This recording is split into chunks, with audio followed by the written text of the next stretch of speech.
And the starting lineup for Northwestern brought to you by Capital One. You have so much returning experience in this lineup. A team that was one of the final 8 in the Women's College World Series last year. We are underway. And this is a veteran-heavy lineup for Northwestern. They have 12 players on the roster in either their 4th or 5th year. And Skylar Schellmeyer, one of the most confident of this bunch. Better than a .340 hitter in her postseason career. And you could see some nerves right from the get-go with Montana Fout's first pitch going to the backstop. Yeah, this extremely veteran lineup is going to have to handle Montana Fouts today. But I think the biggest question when Montana is returning to the circle is the stability of that stride foot. Really going to have to rein it in and make sure she doesn't overstride to overexert that knee. Schellmeyer on the ground, and Cahalan on the move, zings it over to Broadfoot, and they get Schellmeyer to start. A loud applause for Montana Fouts. When she was injured, it was her 108th pitch of the game against Arkansas, 2 outs in the 7th. So she's been out for only 5 games, 4 extremely consequential ones last week as it came down to a winner-take-all Game 7 here in the Tuscaloosa Regional. And her last time in the circle in this ballpark, April 30th against LSU. I think that was the most frustrating part for this Alabama team, was that Montana Fouts had done so much, had pulled so much weight throughout the season, and was pitching her best at the end. Everything was really working for her. It just seemed like as games continued, as the season continued, she just got better and better. And to have that injury happen at that time was just kind of sent shockwaves through the team and through the softball world. Kansas Robinson takes a strike, 1-1, and Jayla Torrance, who pitched almost 19 scoreless innings last weekend, said Montana Fouts from the get-go, from the moment she knew she wasn't going to return to that game against Arkansas, was in her corner the entire time. Yeah, I think that's where you see how special Montana Fouts is. Despite being injured and struggling, she has been such a guiding force for the rest of the staff on this Alabama team, making sure that she's there mentally and emotionally to help them when she can't pitch. It's really important for their success. 1-2 to Robinson. She gets underneath it. Bring you over for a peek along with Shipman, but that is into the stands. 1-2 here on Robinson, the freshman from Indianapolis. Big Ten all-freshman team this year. And in the regular season, a .1016 OPS tops on the team. Yeah, she's really talented. Swings a nice lefty bat for this Northwestern team. Especially when you think about how veteran this lineup is. Her busting through to get a shot is big time, but not as big time as that strikeout right there. Montana Fouts going right after the freshman, Kansas Robinson. Again, we talk about her knee injury. She's going to really have to rely on spin. And can't forget about Mom in the stands, fired up to watch Fouts throw and get back in the circle. I'm going to keep an eye on that radar gun. She's the kind of pitcher that's going to be able to hit 71, 72. I don't know if we'll see that tonight. Jordan Rudd looks at ball 1. Rudd, the catcher out of Greenwood, Indiana. Plenty of postseason experience, a .394 hitter across 21 postseason games in her career. Never missed a start. For a catcher, I mean, that's insane. Did you think about the toll on the body behind the plate and how consistent she's been, how hard it is to get through not only 4 seasons of softball, but 4.5 with the COVID year without injury? Amazing. Fouts behind 2-0, looking for a 1-2-3 first inning, and it's flared down the line. Broadfoot called off by Hevelin, and a 1-2-3 inning, and a return to the circle for Montana Fouts. Danielle was successful, but a lefty, crafty, spinny, relies on the change of speeds constantly. Not going to blow it by you, but lives on the edges and really challenges the timing of these hitters. Patrick Murphy and the Alabama Crimson Tide. Their starting lineup is brought to you by Capital One. Ashley Prange, 16 home runs this year. Allie Shipman, Game 7 against Middle Tennessee, hit her 6th of the year. And that gave the Crimson Tide a 1-0 lead, propelling them here into Super Regionals after they missed out a year ago. This is a really intriguing matchup. Northwestern trying to get to the World Series back-to-back seasons. And Alabama trying to erase the memories of a year ago when at this point they were watching on TV.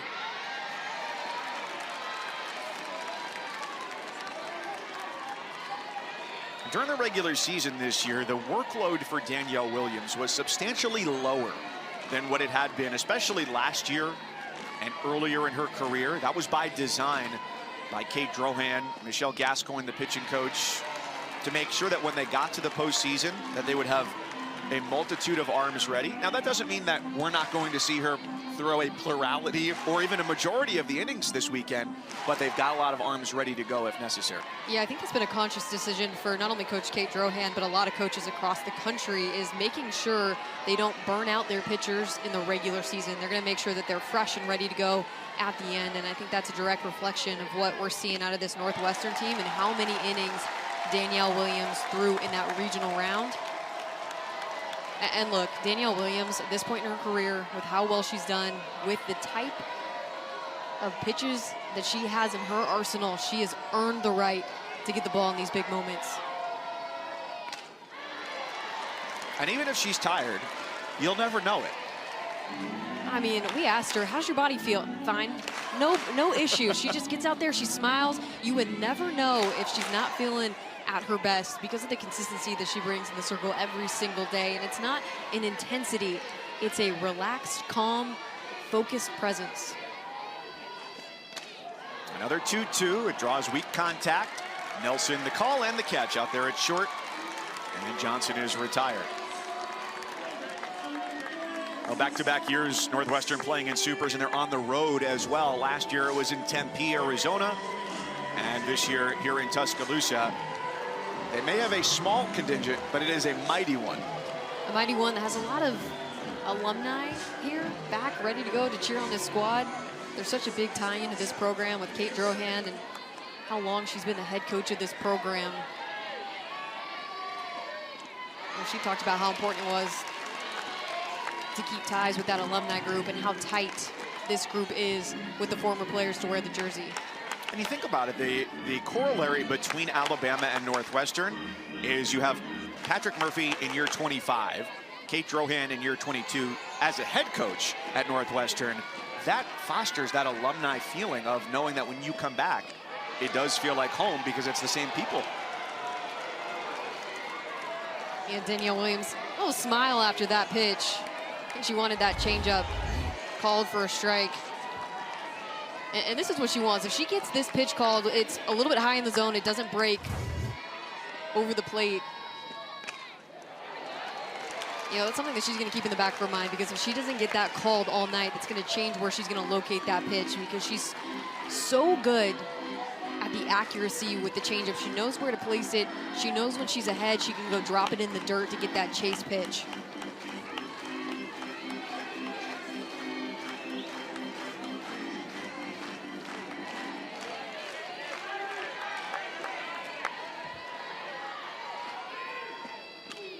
Two to Prangy, and she just gets a piece of it.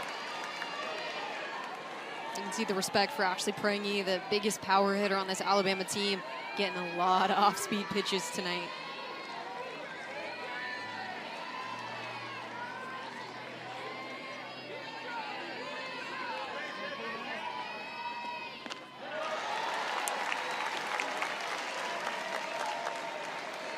Umpire behind the plate is Robbie Guest. On the balls and strikes.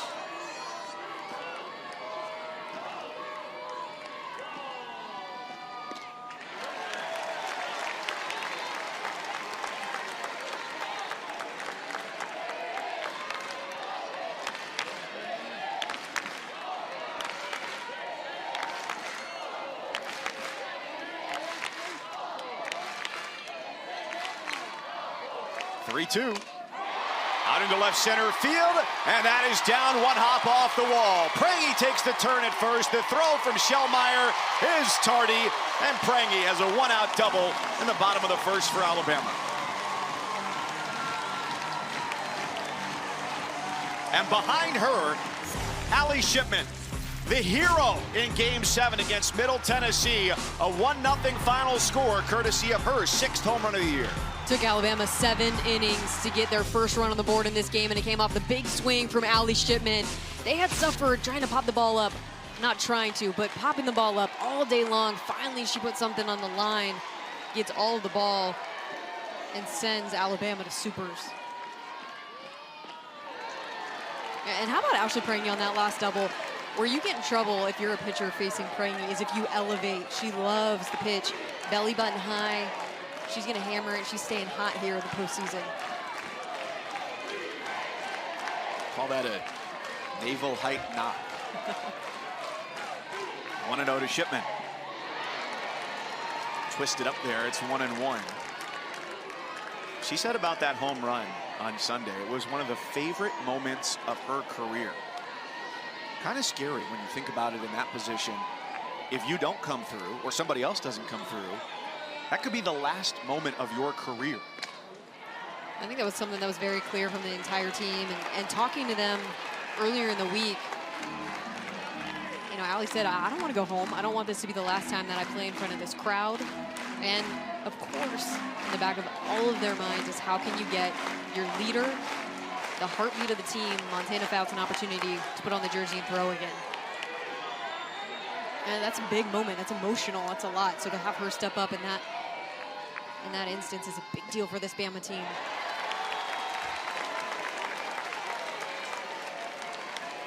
She said most of all, she's really sad for her dad because he got to watch Madison play, and now this is the end of Allie's career. But she'll be a great success, hoping to go to medical school in the future. Ball in the dirt, and Rudd out from behind the plate, throws on to Cochran at first base. First strikeout for Williams, 2 away. And that's exactly what Danielle Williams wants to do right there against Allie Shipman. She wants to get ahead, get you to 2 strikes so she can make you swing at something like this. Allie Shipman has no business swinging at this pitch. It bounces almost in front of the plate. But again, Danielle Williams, she's looking for that. She's purposely throwing it there. She wants the easy out. Bailey Dowling, the batter here for the Crimson Tide. Last of the first, a 1-out double from Ashley Prangy. She's at second base.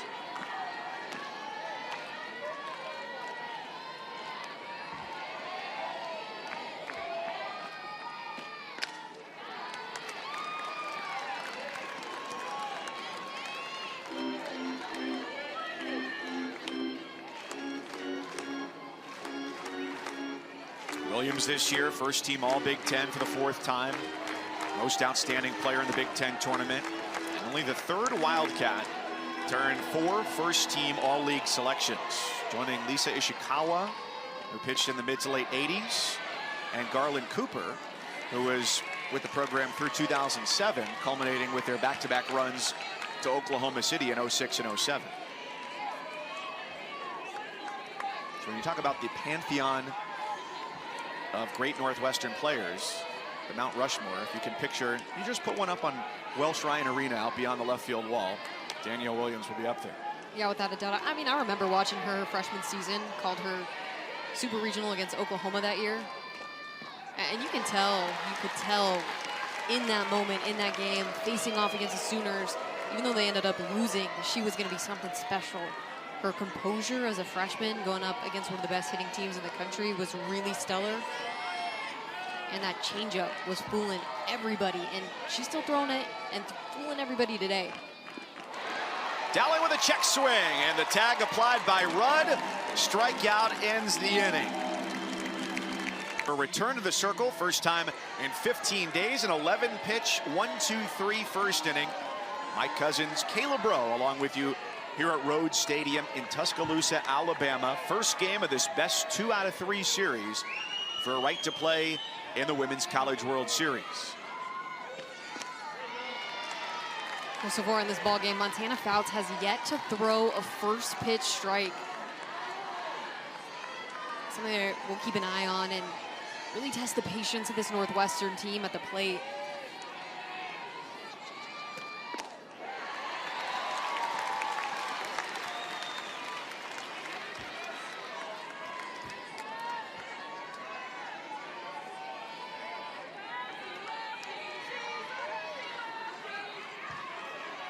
Katie's second team All Big Ten this year.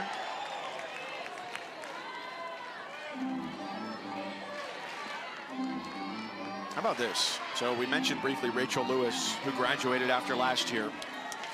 Katie, her OPS over 1,000 this year, making her and Rachel Lewis the only Northwestern players to do that in back-to-back Big Ten seasons in the last decade.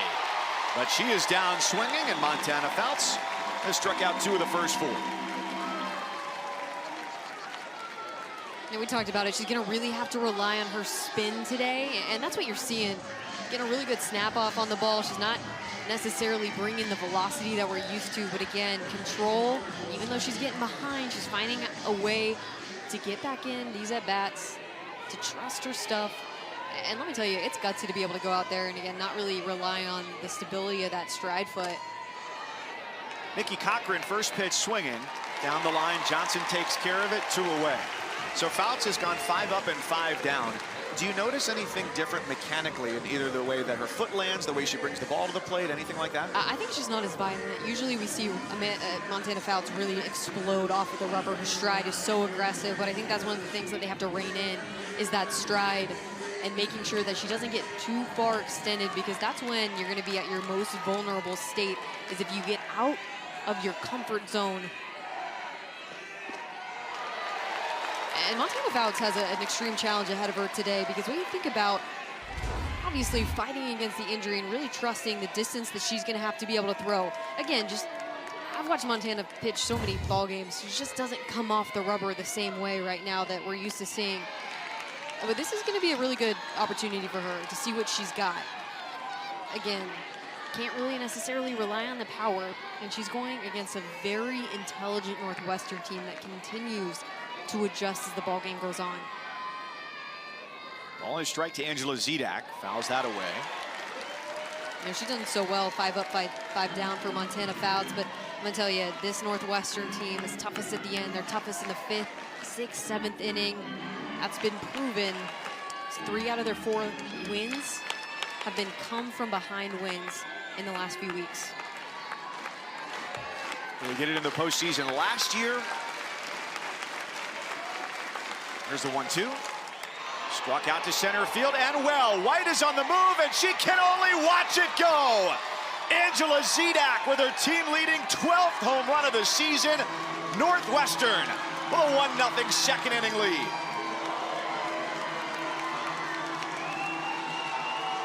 After a couple strikeouts and a couple pop-ups from Montana Fouts, Angela Zedak does not miss on this pitch right here. Absolutely crushes this, no doubter off the bat. This is a Montana Fouts pitch that just misses over the middle. Looks like it's a rise ball that doesn't have that break that it should. Stays flat around mid-thigh, and that is just prime for the taking for Angela Zedak, who leaves no doubt. And it continues now for Maeve Nelson, the shortstop. No stranger to big home runs and big hits. She had the walk-off base hit against Indiana to win the Big Ten championship game. Went deep 12 times last year. And when we talk about the immense catalog of work for this, especially the graduate students on this roster, we mentioned Jordan Rudd behind the plate. Maeve Nelson the same, starting every game of her career at shortstop. You just don't see classes do that, regardless of sport, where freshmen come in, stay the course together, and are starters from day one.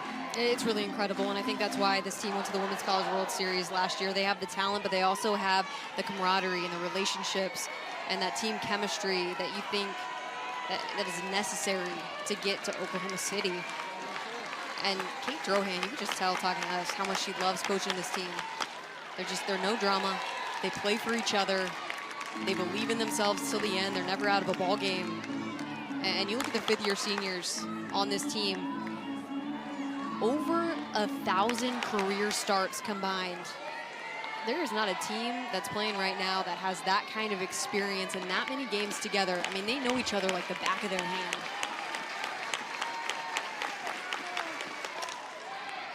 One hop, Prangy. And the inning is over. Northwestern on the board. Angela Zedak take late in the 5th, and then in the 6th tacked on some more to earn the victory. And we are close to having our first participant in the field of 8, as Oklahoma State is just a few outs away from closing out Oregon. A 9-0 game right now, bottom 7. And Florida State, which won last night against Georgia, scoreless, bottom 2 in Tallahassee against the Dogs. Callie Hevlin leading off for the Crimson Tide here, down 1-0 last of the second. Ashley Prangy had a 1-out double in the first, got stranded.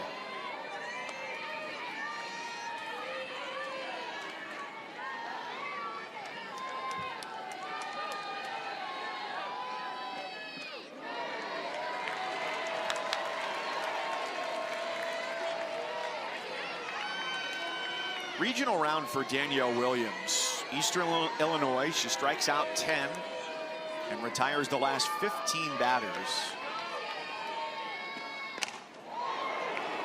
And it was the 32nd career complete game shutout, but surprisingly, her first in the postseason.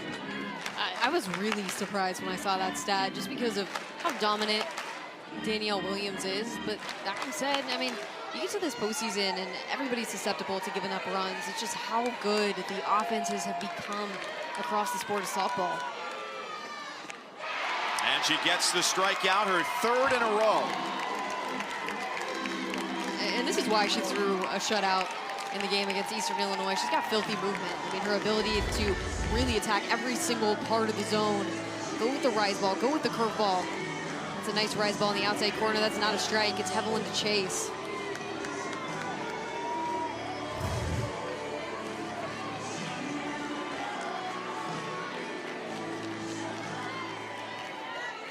And if you see a smile between pitches from Danielle Williams, it's just because it's a day that ends in Y.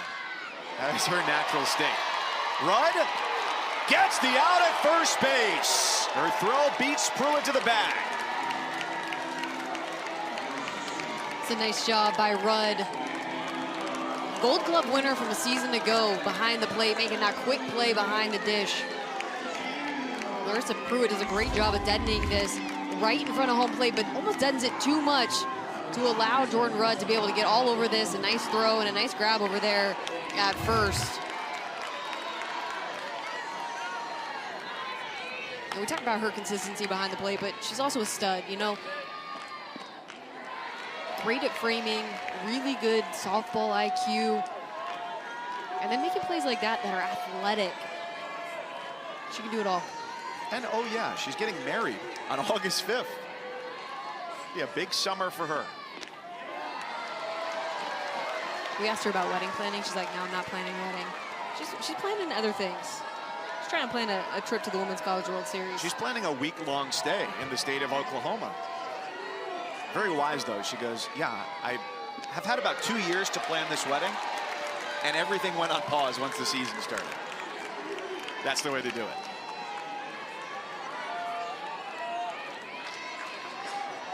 Engaged back in the fall of 21, and the proposal happened at the J, their home field.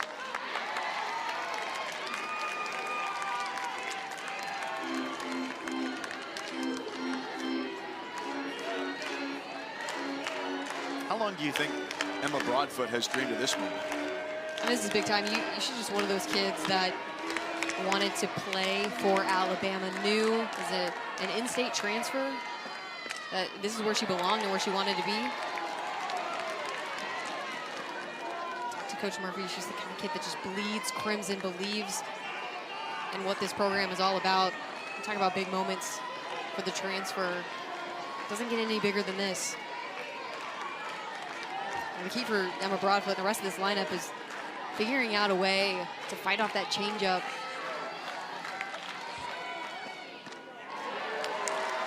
You know, it's so interesting. You see these hitters and they step out of the box after they're throwing a changeup. The first time they see it, and they all kind of, you know, shake their head. Okay, there it is. And we saw it with Bailey Dowling. We saw it with Allie Shipman. They throw it again and still gets them.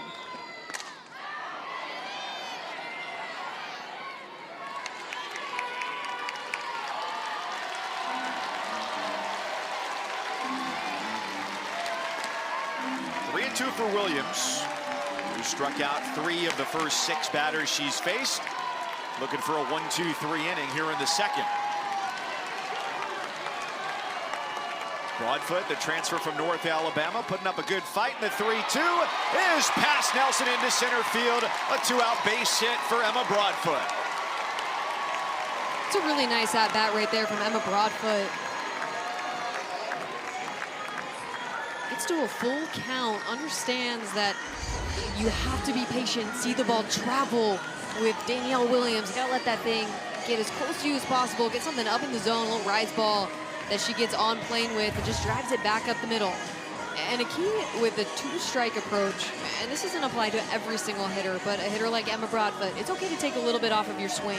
It's okay to let the ball get a little bit deeper, maybe sacrifice some power for more accuracy and more opportunity to get barrel on the ball. Number 8 spot, Kenley Cahalan here with 2 away, a runner at first, and a tied down a run. Facing Danielle Williams, in a way, is kind of like going up against Giannis Antetokounmpo. There's no perfect, exact replica that you can have in practice to go against that, but the players said, yeah, well, we got somebody pretty good. Lauren Essman, a lefty, who can spin it like Danielle Williams, has been great preparation. Yeah, throwing a lot of BP to this Alabama team. And I just want to look at where Kenley Cahalan is standing in this at-bat right now. Toes on the chalk in the very front of the box. Kenley Cahalan this season has been really good against left-handed pitchers. Look at that, honestly. I mean, she is as far on the chalk as you can possibly be. Danielle Williams 3-0 goes on the inside corner. She's really trying to make Danielle Williams feel a little bit more uncomfortable, and she's also trying to make it so she can go get the changeup before it breaks. And now, look at that, she's moved back a few inches. More in the middle, 3-1 count. And she smacks it into right field, down for a base hit. Broadfoot going first to third. Runners at the corners with 2 away, and a bottom third of the order rally from Alabama. Back-to-back base hits for the Tide. We mentioned it. Kenley Cahalan is hitting .400 against left-handed pitchers this season. She is all over the plate, all over the chalk. She's asking Danielle Williams to throw it inside. Williams goes high and tight. Kenley Cahalan does a great job of getting her barrel out in front, driving this thing down the line.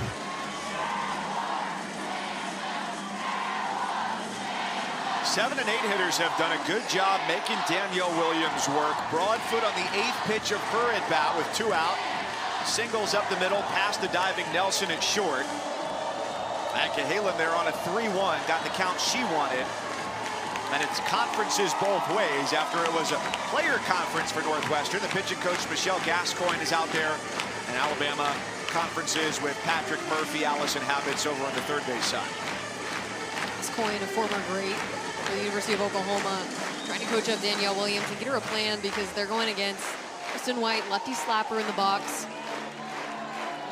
Making sure the defense is on the same page because with a change-up pitcher and a crafty lefty we talk about with Danielle Williams, there's a high likelihood that we could see a bunt from Kristen White, trying to get that off speed, try and dent the bunt enough to get a base hit, maybe force them to throw to first, try and beat out a single and let Emma Broadfoot score.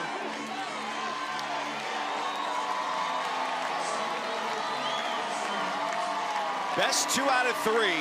It usually goes your way if you win game 1. 81% of the time since this format came into play in 2005. Last year, 6 of the 8 winners of game 1 went on to the Women's College World Series. Alabama, the number 5 national seed. Northwestern at number 12.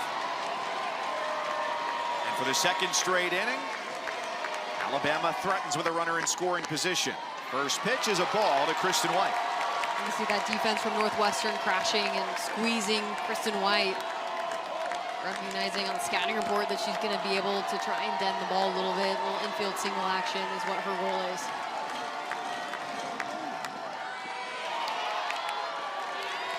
Smart move there from Rudd, knowing the situation. Cahalan takes second base, and the throw going to third to make sure, for now, it stays a 1-0 Wildcat advantage.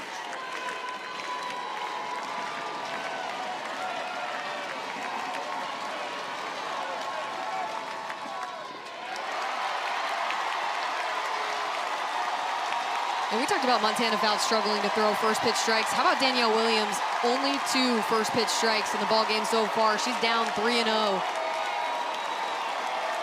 This Alabama crowd trying to put the pressure on her in this moment.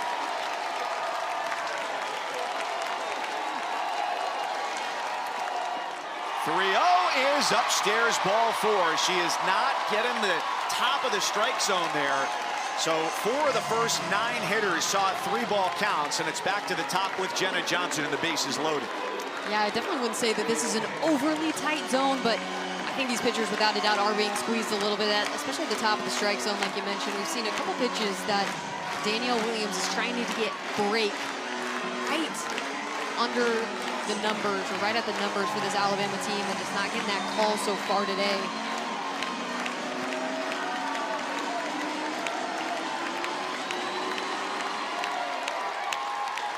Runners at every station. Early drama in Tuscaloosa. High again. Broadfoot got this started with a single up the middle. Cahalan with a base hit to right, and Kristen White with a walk. You can see right here, this is the one that she wants called for a strike, but again, that's breaking up and out. It's a nice take by Jenna Johnson.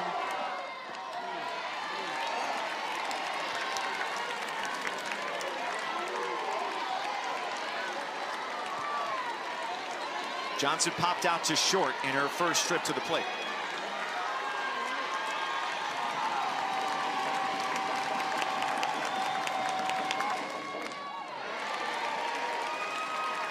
Back-to-back off speeds from Danielle Williams, 52 and 53 miles an hour. She knows when she needs a strike. She can go to that pitch.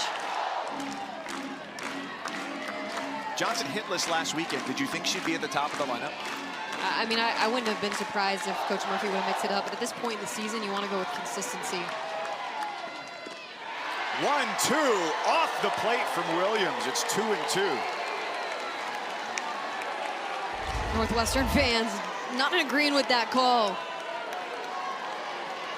A little screwball that just stays in the other batter's box or in the river.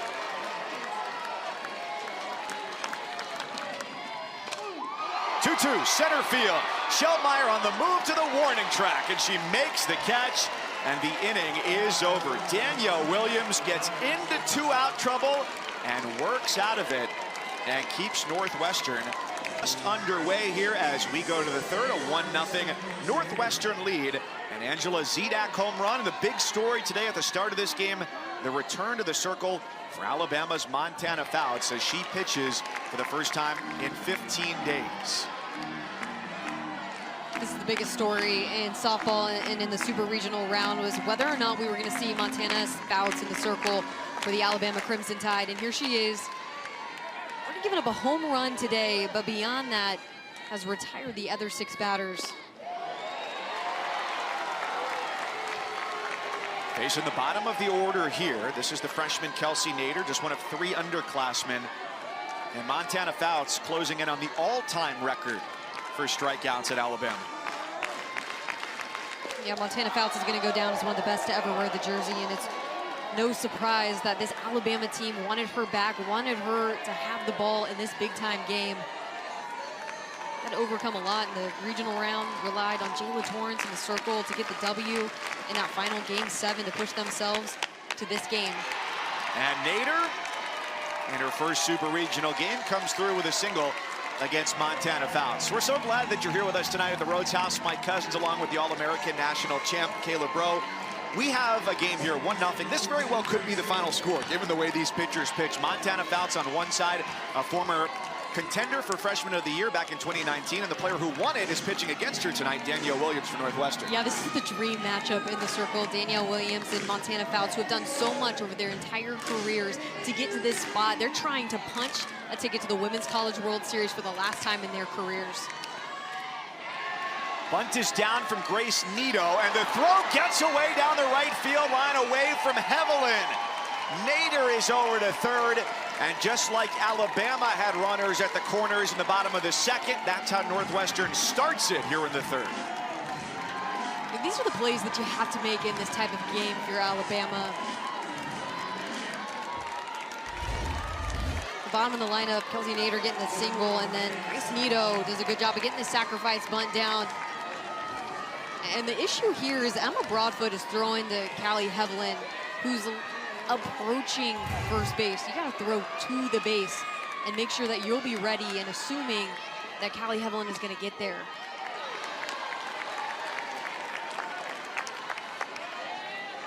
Now top of the order with a very dangerous hitter here, Skylar Shellmeyer, who can get on base in a variety of ways. She can do it all. She's a great bunter, good slapper, can power slap, can hit. Really increased those power numbers this season with 22 RBIs. Only had 8 last year.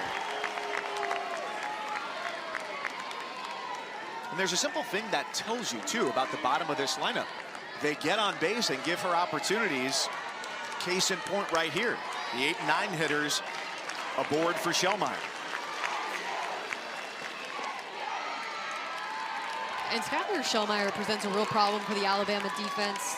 You're going to see with the first and third situation, Kenley Cahalan's going to be covering second base on the steal, and her and Callie Heavlin are going to really have to communicate on a steal situation. But that opens the door for the 5-6 hole for Shellmeyer.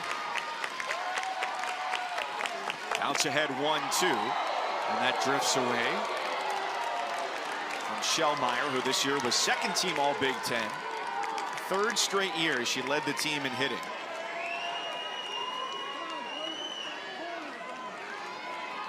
And she exudes bundles of confident energy. Been there, been on this stage before.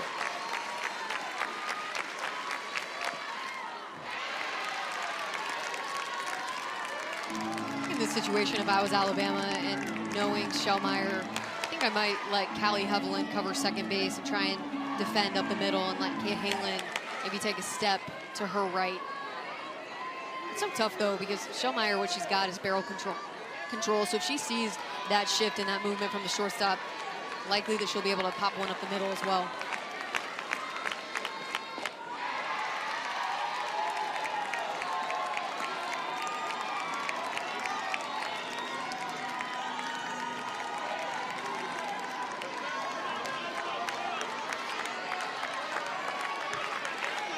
First time through the order, Montana Fouts struck out 2.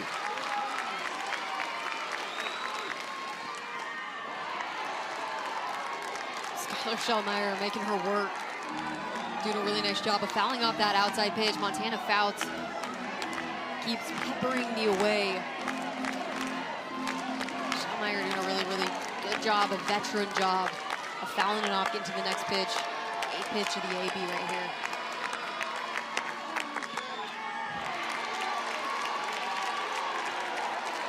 Who's gonna blink?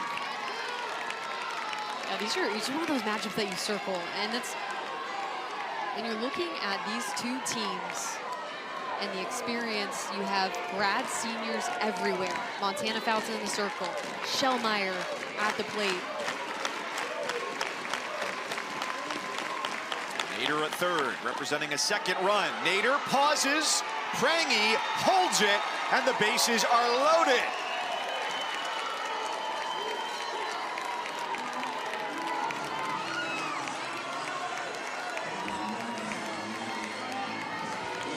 Nito advances to second. Kansas Robinson coming to the plate.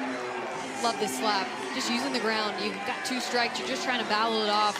And this puts Alabama in a really difficult situation. There's no play for Ashley Prangy. And what Skylar Shellmeyer understands is the leadoff hitter is her job to pass the bat down. Give it over to Kansas Robinson, who had 3 home runs in the regional round, or Jordan Rudd, who's on deck. Arguably the best hitter on this team in terms of power, RBI production, and experience.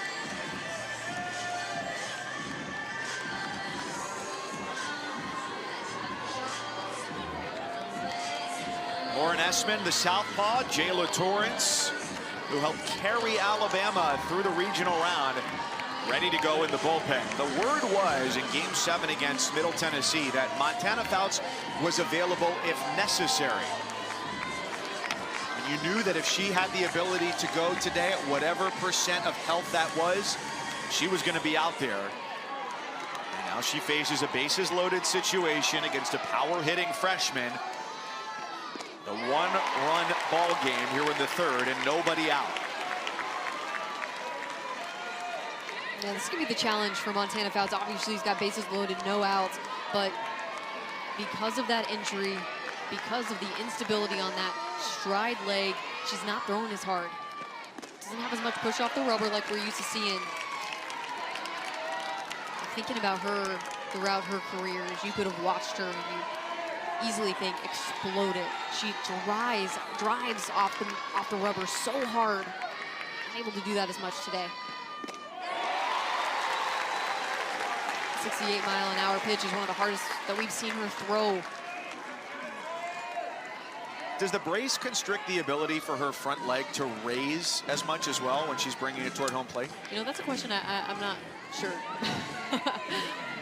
Number one, I don't think I've ever worn a brace before. And number two, have you tried pitching with one? No, correct. I think we'll have to get that insight. We'll have to go down on the field tomorrow and ask some questions. But I think if you ask anyone that has played with a brace, there is a limited mobility, which is the entire point of the brace. Right. 1-2. Just out 2-2. But it was a collective process getting her back to action between Coach Murphy, her parents, and a Birmingham-based Dr. Lyle Kane, who consults with the athletics department here at Alabama. Swing and a miss, strike three. Fouts comes through in a big way and strikes out Robinson for the second time. Big K right here, rise ball.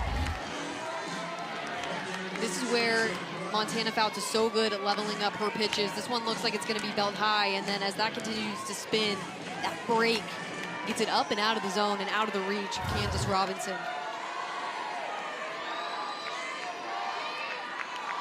Jordan Rudd, bases loaded, one out.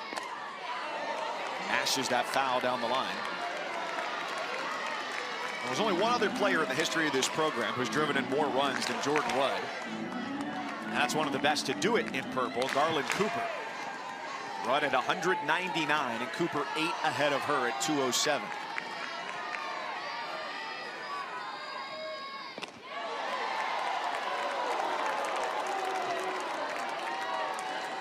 The inning started with the freshman Kelsey Nader, a single up the middle. And then Grace Nito put down a bunt. It got thrown away down the right field line by Emma Broadfoot, first and third. And Skylar Schellmeyer coming through with an infield single to load the bases.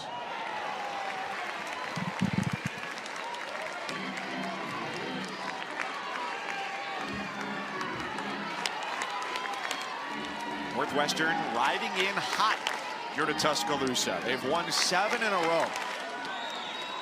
20 days since their last loss against Rutgers. Grounder, Cahalan, glove flip, not in time. And the Wildcats double their lead, 2-0. And that was really the only available play there for Cahalan. Admirable effort, but just not enough time to get the job done.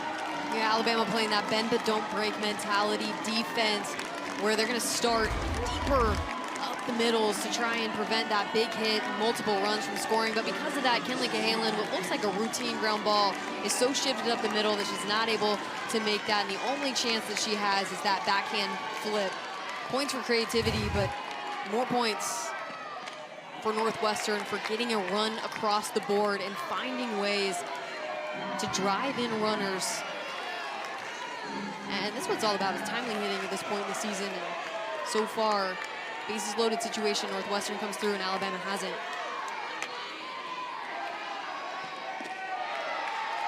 One-on-one to Katie, who this year cut down her strikeouts, increased her walks, and didn't hit as many home runs as a year ago, but hit more doubles. Those will still bring the runs in, especially here with the bases loaded and one out.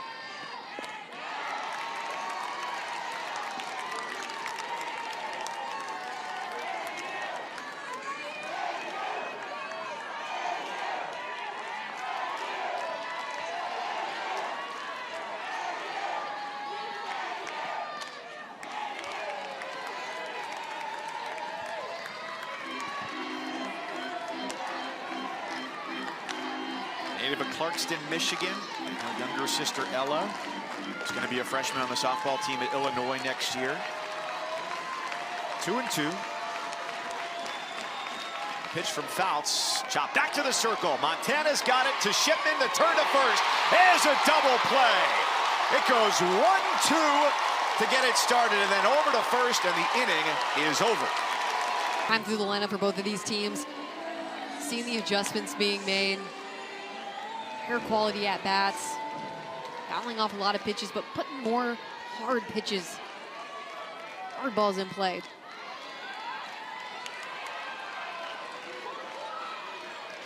Challenge will be for Alabama with 16 teams left coming into this weekend. And we've got one super regional done already. Oklahoma State has advanced. So they are the first of 8 into the Women's College World Series field. But Alabama ranks second to last in scoring of the 16 teams to play this weekend at a shade under 5 runs a game. And they were 5th lowest scoring-wise in the SEC this year out of 13 teams. Yeah, they put together their lowest run scoring year in the SEC in their program history. 1-1 makes Prangy 2 for 2. Yeah, and with that low run production, you got to find new ways to win. They had to win tight ball games. Middle Tennessee State last weekend to that final 7th inning where they would need 1 hit. Came with a home run from Allie Shipman in the 7th inning to get the W. And again, this Alabama team is just trying to figure out as the season continues and moves on how to support their pitching staff, how to get as many runs as possible across the board. And unfortunately this season for this tied team, that's only about 4 runs a game. Patrick Murphy is going to go pinch runner here. That's Faith Hensley running at first base for Ashley Prangy. Ashley Prangy has just been so good in the last few weeks. Does a great job with the elevated pitch. But most importantly, I mean, you're going up against a pitcher that's throwing a lot of off speeds. It's 2 hits that she's got. She's found a way to hit the hard stuff.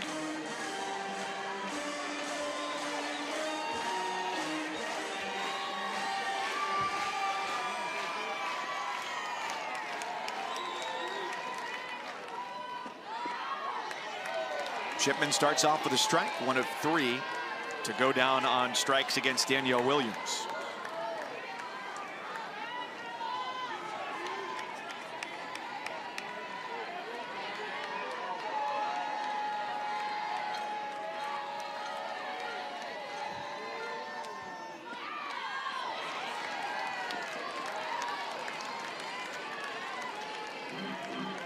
Alabama has history on its side, to be sure.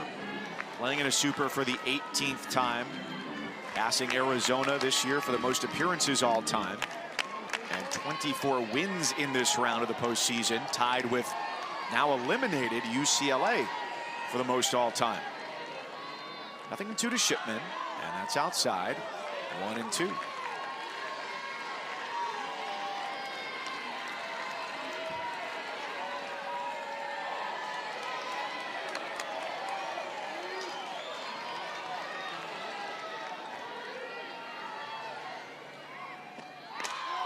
One-two floated to left. Zedak there. She makes the catch. Loads up for a throw to first. And Prangy is back in safely. Lots going on tonight. Let's get you updated. Matt Schick has all the answers back in the studio. Matt.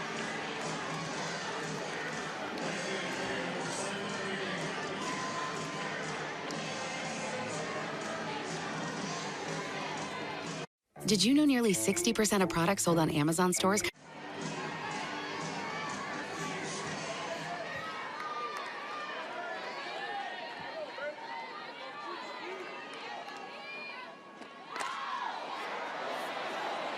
All right, thanks, Matt. Here in Tuscaloosa, a 2-0 Northwestern lead.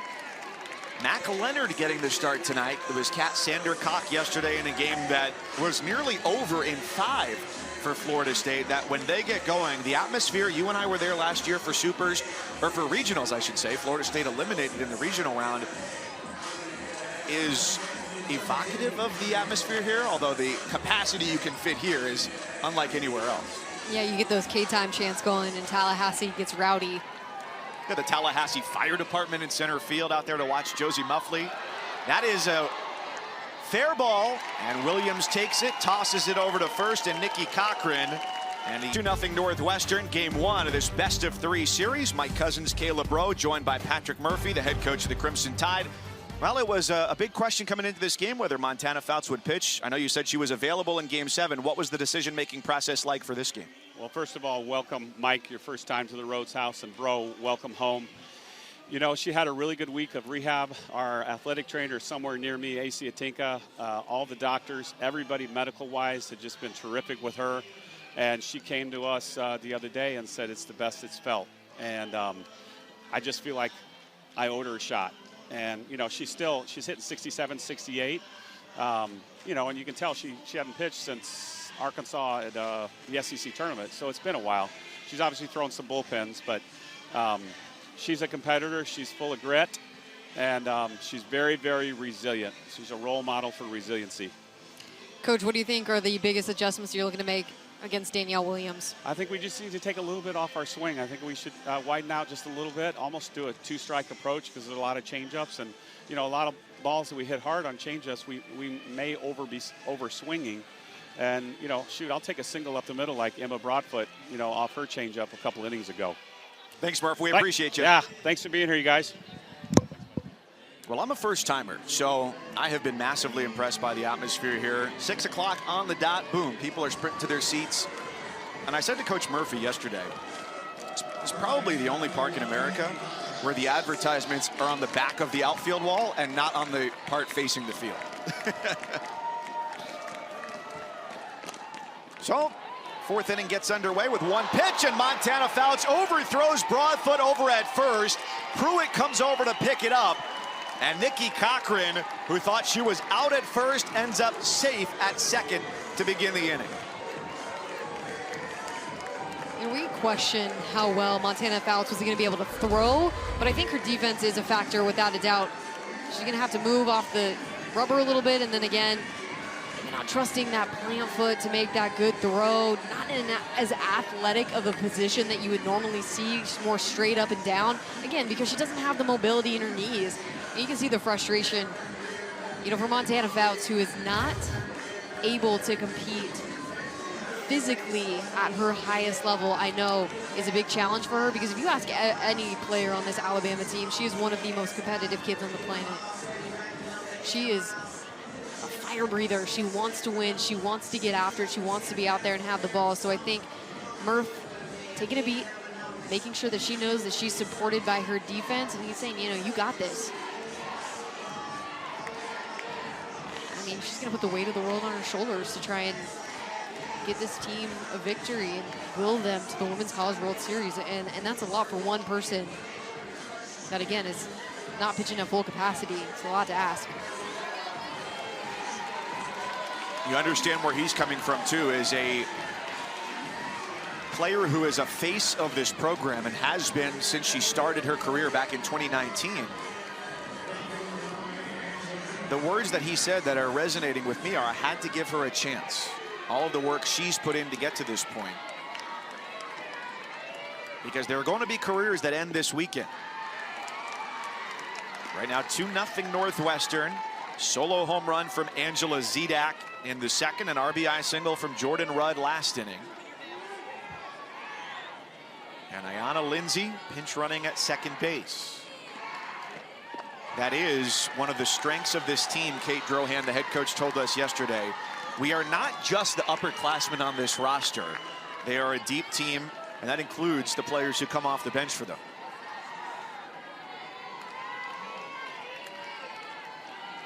So Zedak returns 1-for-1 with the homer. Grounder teed up perfectly to short, and they get the out at third. Cahalan makes the smart play. One down. We've been talking about this all season long, but Cahalan should be in high school still. She came early to this Alabama team, and she's making a heads-up play right there.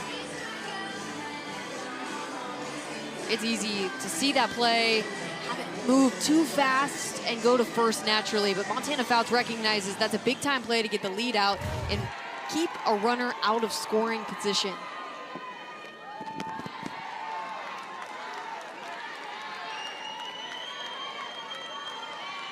really, one of the big reasons that Kenleigh Cahalan, who is an Alabama native, enrolled early was because she wanted to play with Montana Fouts, just outside of Birmingham.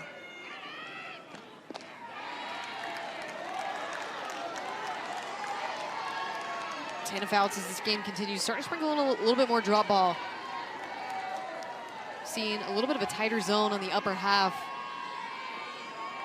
Gonna rely on that drop ball to get some ground ball outs for her defense.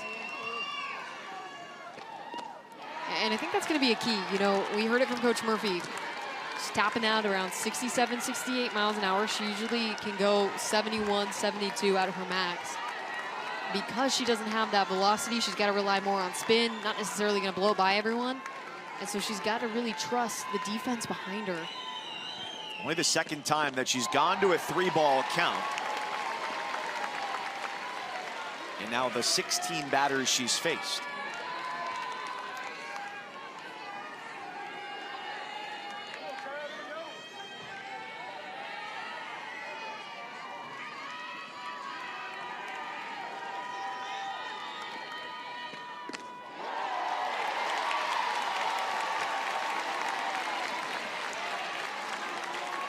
It's the first postseason meeting between these teams since their first game in the World Series all the way back in 2006. And Northwestern won a thriller, 6-5, 10 innings, rallying back down to their final strike. And the 3-2 from Fouts is ball 4. First and second, it's Zedek into scoring position. And Nelson over to first to bring up a part of the order here that's been successful tonight. And for both Montana Fouts and Danielle Williams, pitchers that they might have called on another day aren't being called today. That's forcing them to try and have to really get that movement going through the zone, get that break through the strike zone.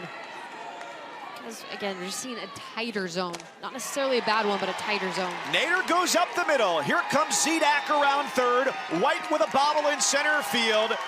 And Northwestern adding to its lead one at a time. It's 3-0 as the freshman is 2 for 2 in the number 8 spot. She has been impressive.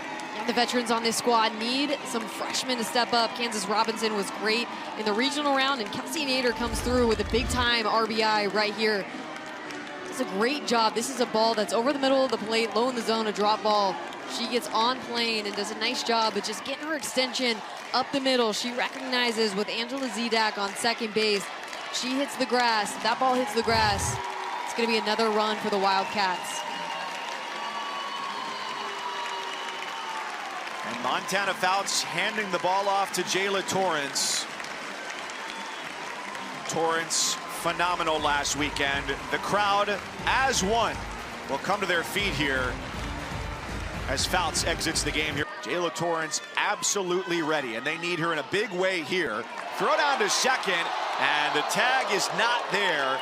Beautiful toss from Shipman as Nader swipes the base, second and third with one out for Northwestern. And this Alabama team trying to get out. It's Allie Shipman trying to make something happen. This is a really tight play. I think that she might have been out, actually, and I'm honestly surprised that this isn't going to review. Seems like a spot with 2 runners on worth a challenge. But here's the 0-1. Yeah, Jayla Torrance, think about how spectacular she was in the regional rounds. Likes to throw in the high 60s. It's a curveball, rise ball, drop ball. Her changeup was really, really good over the weekend, though. 1-1 to the pinch hitter, Kendall Peterson, the senior from Barrington, Illinois. She fouls it away, 1-2 as she pinch hits here for Grace Nito in the 9 spot. And make no mistake, as good as she was in that regional round, this is the best offense that she's going to see in the postseason, the NCAA tournament. This Northwestern team, so many at-bats under their belt. Strike 3, and Torrance comes in with a flourish.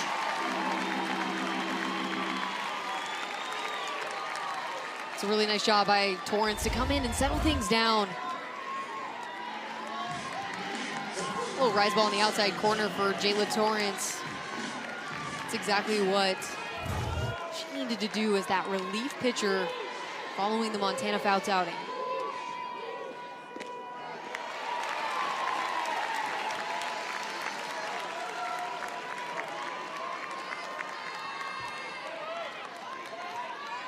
Skylar Schellmeyer is the life of the party for Northwestern.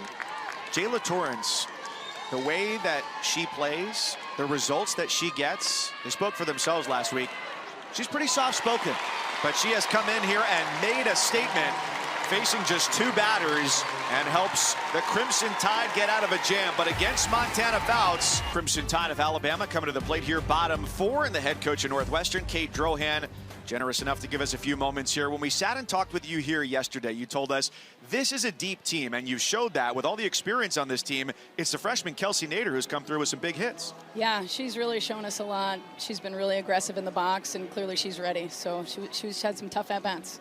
Coach, we talked a little bit this week about your grad seniors, that class that has been there since their freshman seasons. What can you say about what they mean to you and this program?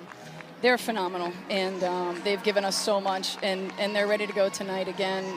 They're really excited about the opportunity, but they just work, and they love playing, they love competing, so it's an honor to take the field with them. What do you see when you look over your left shoulder behind the dugout? I see our family. You know, it's phenomenal. They've followed us everywhere we've been all year, and we're just so grateful for them. Thanks, Kate. Thank you. Go Cats. Kate Drohan there, the head coach of Northwestern. 26th year with the program, Big Ten Coach of the Year again, and in 22 years at the helm, this is their 16th postseason appearance. A long run of success after she took over from Sharon Drysdale, who was the head coach for 23 years, and after whom their park is named there on campus in Evanston.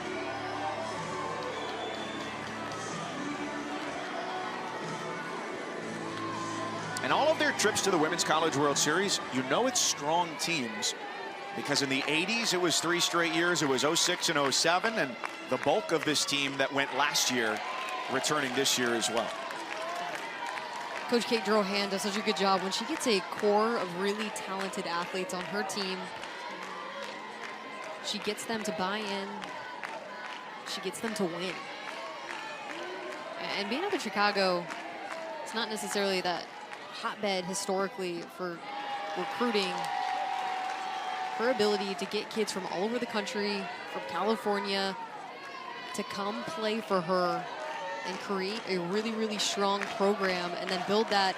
And her creating a strong program at Northwestern has helped build softball in that area of the country as well.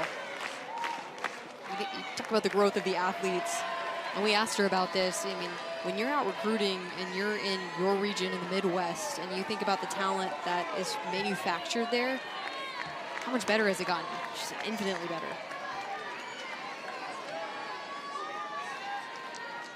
And it's success begetting success, because Jordan Rudd behind the plate, the travel ball organization she played in, despite the age gap, she's in her 5th year in Kansas, Robinson is in her 1st. Those age group teams would have group practices together, and Kansas said, I looked up to you in a major way. And as it turns out, their dads became friends, and that's in part what led Kansas to Northwestern. Yeah, and I love too, there's a little bit of nerves playing with Jordan Rudd. I respected her so much that it's a little nerve-wracking to get on the field with her at first, and then she settled right in. And speaking of settling right in, Danielle Williams using that rise ball so effectively in the upper part of the zone to get the freshman Larissa Pruitt to chase. That lefty-lefty matchup. Look at the movement that's breaking up and away from Larissa Pruitt. That's a really effective pitch, because for Pruitt, not only does it look like it's coming down the middle and it's breaking up and away from her, but it also looks like it's going to be at the numbers and something that she can barrel up, and not a chance. Spins up and out of the way.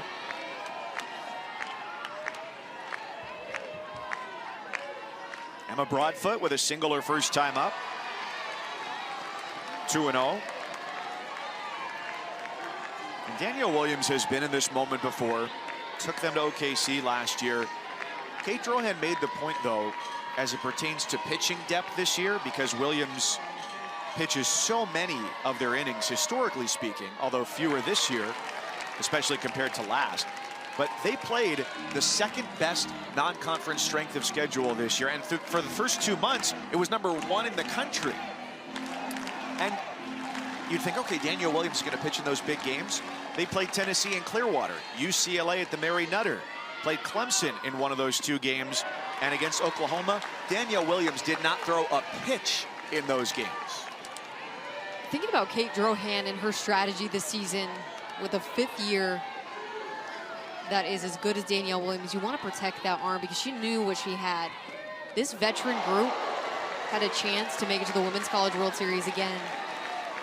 And you didn't want to waste that chance overthrowing Danielle Williams early. You knew with the experience on this team, with Jordan Rudd behind the dish, with Skylar Schellmeyer, Nikki Cochran, senior like Angela Zedak, with those players returning, you're gonna have a shot to make it to OKC. And not only that, not only are you gonna keep her arm a little bit healthier at the end, but you're also giving your other pitchers like Lauren Boyd a chance to pitch in some really tough games against some of the best hitters in the country. And it made her better throughout the season. She's pitching in her best season so far. And Boyd was the only other pitcher to step into the circle last weekend for Northwestern, albeit sparingly, but nevertheless ready to go if needed. So Broadfoot there took a bump on a pitch that climbed inside from Danielle Williams. Pinch runner is Jordan Stevens over at first for the Crimson Tide. They trail 3-0 here last of the 4th. This is game 1 of a best-of-3 series to go to the Women's College World Series. You know, thinking about what Coach Murphy said in the last inning when we got to talk to him, I agree with them. This Alabama team kind of needs to take a different approach at the plate. Less big swings, more smooth, simple swings with good, disciplined barrels. What I mean by that is making sure that you're not trying to kill the ball, especially pull side, that you're trying to go middle oppo, and you're probably swinging at maybe a 75% clip in terms of power. You can trade in the long ball for production, trade in the long ball for singles up the middle. And then as you start to wear down on Danielle Williams, that's when the big hits come through. But you can't expect them to come right out of the gate with the amount of changeups that she's throwing. It's just not the kind of offense this Alabama team has. What kind of an effort is it to make that adjustment?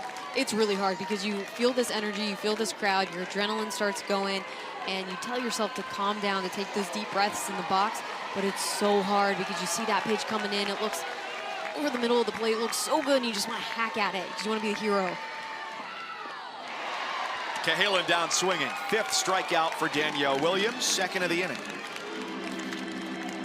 Kenley Cahalan, after she got a base hit on her last at bat, goes down on the changeup.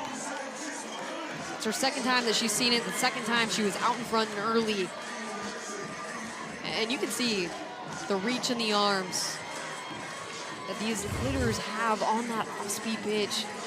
Coming in the low 50s, just so deceptive. It looks good coming out of the hand, let me tell you, but it takes a lot of discipline to try and foul that pitch off. And there's going to be a hitter throughout the weekend. At some point, you're going to have to sit on the changeup. Just, you know you're going to get it before you get 2 strikes. You know she's going to throw it at least 1 time in AB. Throw out the hard stuff and just go sit on that off speed.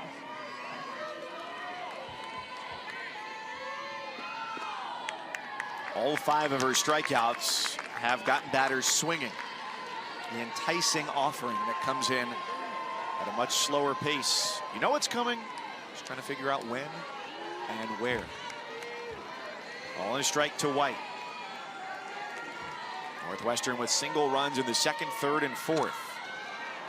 On the ground first base, it's through Cochran into right field. Stevens first to 3rd, she's coming home, and they didn't see it. And the Tide are on the board here in the 4th.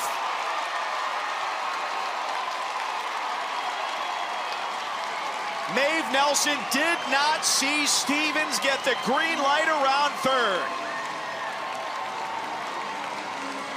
If you're Alabama, this is exactly what you need to do. You haven't been hitting the ball hard very often, especially the bottom of the lineup, off of Danielle Williams. So you take advantage of an error. You catch Northwestern sleeping. Jordan Stevens, the aggressive pinch running right there to get a run across the board for Alabama. And this is just hesitancy. Jordan run behind the dish, can't believe it. But this is just not realizing that Alabama might push their luck. They might try and make an aggressive base running decision to try and get a cheap run across the board. And that's honestly, you look at that as something you don't expect to see out of fifth-year veteran team. Meg Nelson, a fifth-year, Nikki Cochran, let that one go, but between her legs. Looked like she thought that hop would be a little bit higher. Yeah, without a doubt. And that's going to happen. I mean, that's part of the game. Errors are going to happen, but it's the mental mistakes that really can hurt you. And I don't necessarily know that if it was a mental mistake in a sense that they made a poor decision, it was the lack of readiness, lack of thinking next play. 1-0 pitch, and that's ball two. So Kayla, when Stevens comes around third here, Patrick Murphy is right behind her in the coach's box. Is that a decision he's making or she's making on that call to come around from third base? Yeah, a little bit of both. I mean, you could see him, he was whispering or talking quietly as you can talk on the field. I don't know, I feel like you got to talk pretty loud here. He was, yeah, as the crowd gets loud. I think he was kind of making Jordan Stevens, hey, watch them. See if they turn their back. See if they're not ready. See if they're not talking. Because Jordan Stevens doesn't have to make a decision on if she's going to go back to third or home until the ball gets in the circle. So you can see he's kind of talking to her. He's saying, get in the lead, see what they do. And she sees that they're more concerned with Kristen White over at first base than they are with Stevens, who's coming around to score. And it scored a base hit. And I know in the softball community today, softball Twitter has been lighting up about scoring plays because that is a routine play over there at first base. As it should be an error. You ask anybody that played the game, that is 100% an error to anyone that's out there through the legs. I mean, you ask Nikki Cochran, she'd be like, oh, that's an error on me, my bad. I think we got to really think about our scoring in this game, and a lot of the time it goes in favor of the hitter and not in favor and honestly in some ways it's I don't know if it's in favor of the defense, just too in favor. It's okay to give people errors, part of the game. Now 3-0 from Williams. This is the play at first. Yeah, she just comes up on this, completely pulls her head, completely pulls her glove, thinks this one's going to continue to hop up, and it takes a flatter hop, but man, you got to be ground up with the glove.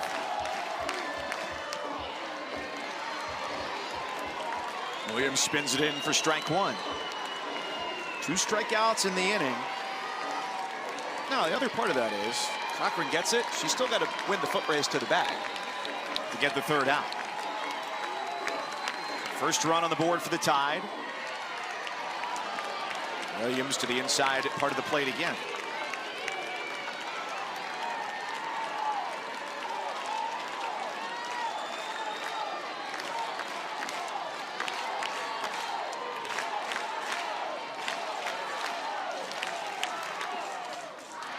Three-two popped up, and Rudd puts it away in the left-hand batter's box, and the inning is over.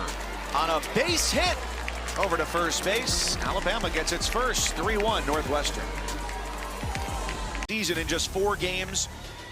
What a phenomenal start for the Lady Vols, who almost run-ruled their way through the entire Knoxville Regional. They did it in 2 of their first 3 games. Only Oklahoma did that. Yeah, they're an extremely talented team. Zeta Pooney, you know, we talk about not pitching to Kiki Malloy, and then Zeta Pooney in the number 2 spot behind Malloy hits 5 home runs. And Kansas Robinson leads off here with a base hit into right field. The phenomenal freshman for Northwestern picks up the first base hit against Torrance, who came in last inning in relief of Montana Fouts.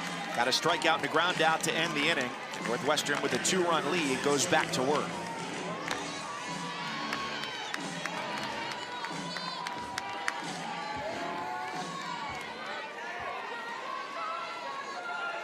Make it 16 straight games on base for Robinson to bring up Rudd. So Fouts 3 1/3 today in her start, her first in 15 days. 5 hits allowed, 3 runs, only 2 earned, a walk, and 3 strikeouts as she threw 64 pitches. First appearance here this month at the Rhodes House for Montana Fouts.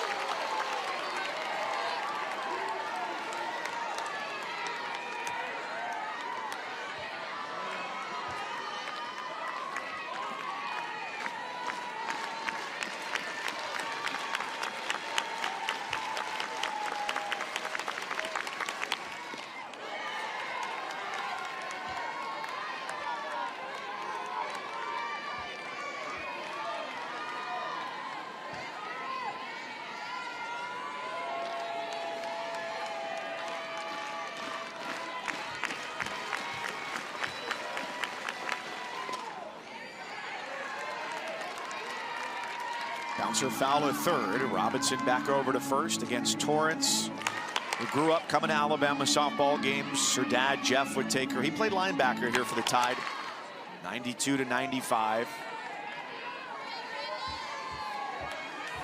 And Jeff met Jayla's mom, LaToya, here at Alabama. Both graduates of the U of A. Up and away, 2-2.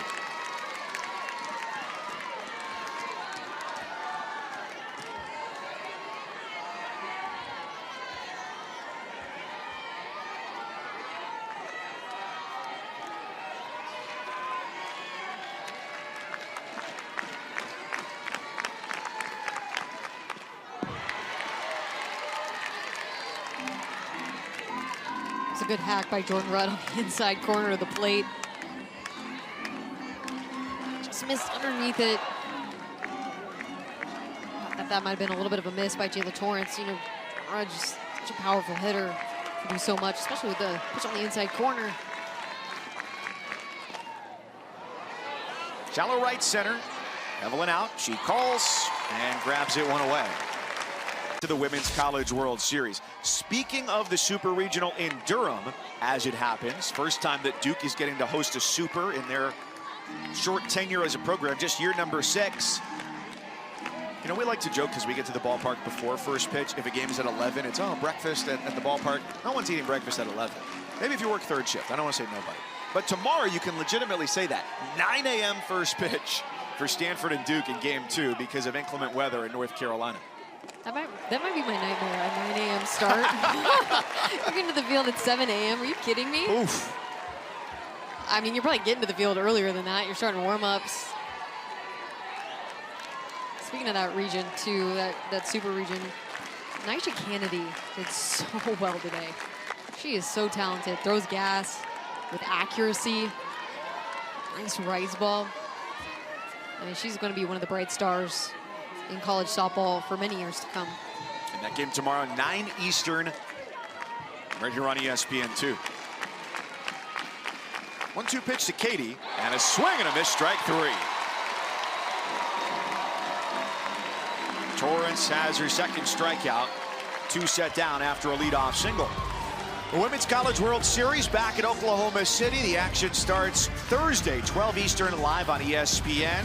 Go to NCAA.com for more information. That's the official online home for all 90 NCAA championships. You're in Tuscaloosa, along with Caleb Rowe, the All-American and national champ. I'm Mike Cousins. And Nikki Cochran goes after the first pitch. Bouncer on the infield. The inning is over. Jayla Torrance had a comeback in this game.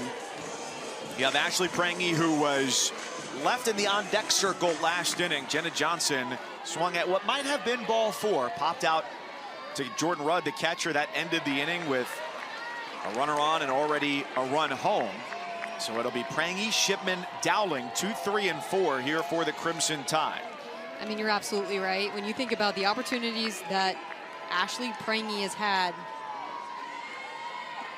2 for 2 on the day with no runners on base in front of her. She's led off the 3rd.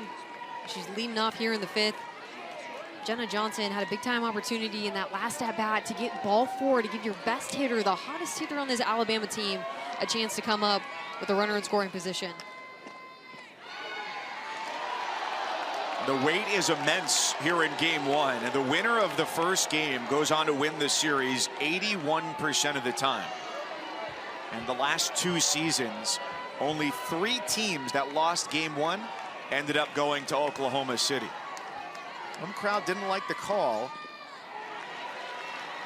Yeah, the strike zone. 2-2. The strike zone has been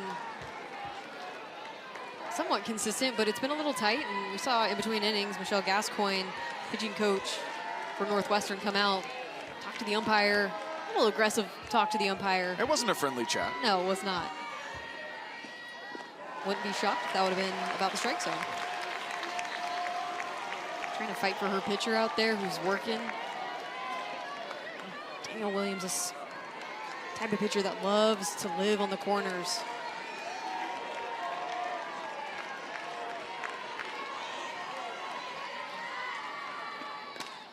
Payoff is chopped right back to her. And she retires Prangy for the first time in this game. She had a double and a single previously. And Danielle Williams mentioned her ability to use the corners. Look how she goes consistently inside and outside, right on the edges of the strike zone. Those 2 red spots really show you her effectiveness, being able to go both inside and outside to hitters on the left and right side of the box.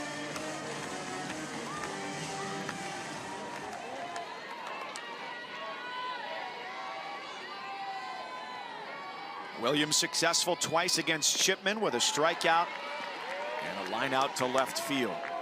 And I think it's not unique necessarily, but a lot of pitchers will go with that same strikeout pitch, that same pitch over and over again. They really dominate one side of the plate or up in the zone or down in the zone, but Danielle Williams' ability to mix through all 4 quadrants is really impressive. And that's why in her 5th season, she still manages to really be deceptive to hitters.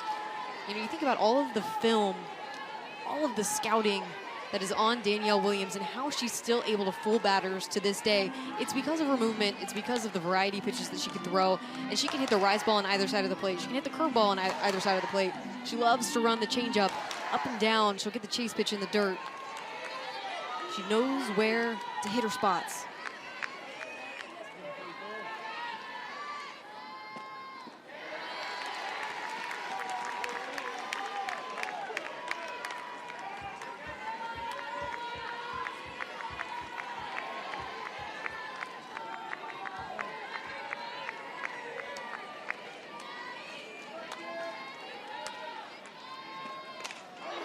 Liner up the middle. It's a base hit for Shipman, a 1-out single. And for as distant offensively as this game might feel, Bailey Dowling is the tying run for Alabama at the plate here on the last of the 5th. And had 5 RBIs in the regional round. She came in as one of the big-time prospects as a freshman on this Alabama Crimson Tide team. Faced injury problems and is finally kind of getting comfortable again back in the box and has been hitting really, really well as of late.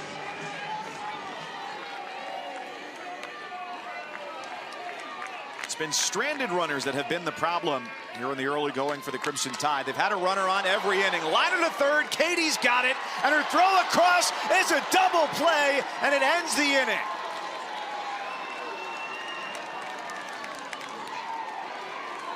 This time of year, it's all about making the big-time play. Alabama gets some momentum, making sure that they get that big out as they're going to look at Allie Shipman over at first base and make sure that she's okay. Train her out. And I think there's a good chance that we're going to see a replay right now. On first look, though, I thought it was an easy out over at first base, and I didn't think it was that close.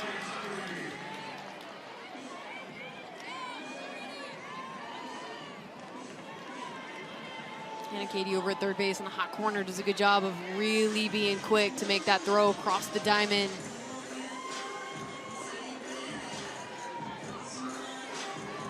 Ball's got to be in the back of the glove for it to be out. And you need indisputable video evidence that Shipman's hand is into the bag and the cleat is blocking it there. The cleat's blocking it, and I think that's why Allie Shipman is hurting, I think, is because Cochran stepped on her hand. It never feels good to get cleated in the hand. And to your point, Mike, the most important thing here is that the call on the field was out. So you have to have really clear evidence that Shipman was in fact safe over at first base, and I don't think they're going to have the evidence to overturn this call. I think this one is really tight. It's really close. But I think they're most likely going to stick with the call on the field, as that glove is starting to close around the ball. And that's another indication that the catch is being completed. So as that catch is made, I don't think there's any clear sign that Shipman's hand beat it back to the base.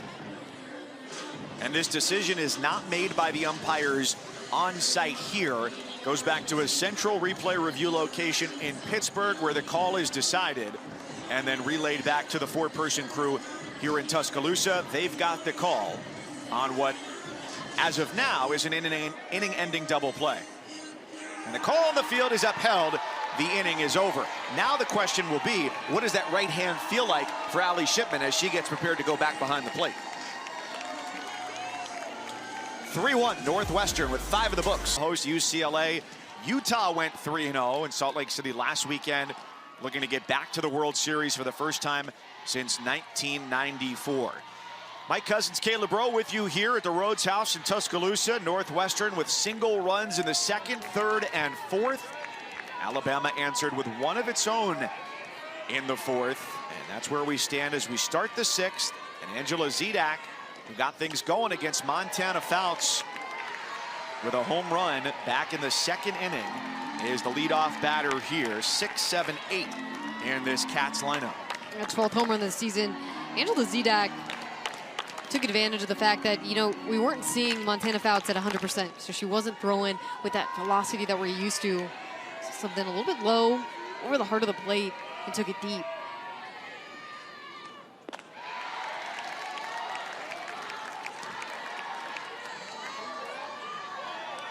And a big leap forward for her offensively this year. Career highs in average. Home runs now with 12. Her slugging and on base, the best of her career as well.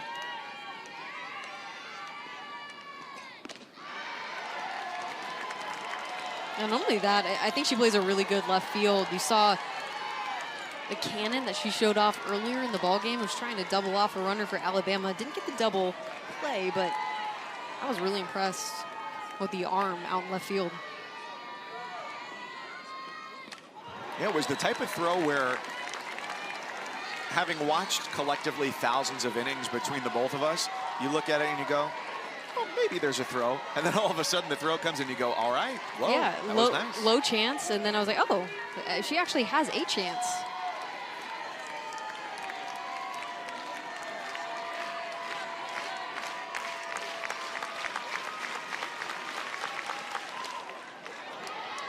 Two's a flare. One away. Zedak retired to start the sixth. Sunday night baseball is a great matchup. You've got the Phillies and the Braves. Atlanta leading the East coming into play today by 5.5 games. That's the biggest gap between first and second of any division in Major League Baseball. Spencer Strider is going to start on the mound for Atlanta. Second most strikeouts through 30 games in a career for Spencer Strider.